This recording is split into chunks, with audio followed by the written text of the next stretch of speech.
Welcome to World Buzz Bulletin. A significant shift in Northeast Asian geopolitics is underway as South Korean President Lee Jae-myung arrived in Beijing for a high-stakes summit with Chinese President Xi Jinping.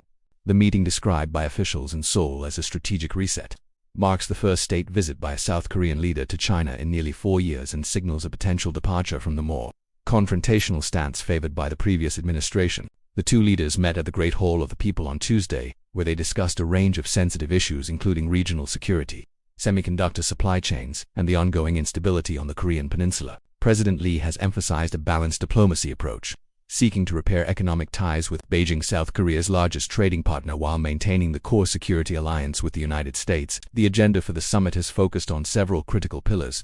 Economic normalization. The leaders reportedly discussed the lifting of remaining informal THAAD-related economic restrictions on South Korean cultural exports and retail, which have lingered since 2017. Technology cooperation. In a move closely watched by Washington, Lee and Xi discussed the de-risking of chip supply chains, with Seoul seeking to ensure that South Korean firms like Samsung and SK Hynix can continue their operations in China without triggering U.S. export controls. North Korean coordination. President Lee urged China to play a constructive role in bringing Pyongyang back to the negotiating table, particularly following the recent series of satellite launches and short-range missile tests. The visit has drawn a mixed reaction globally.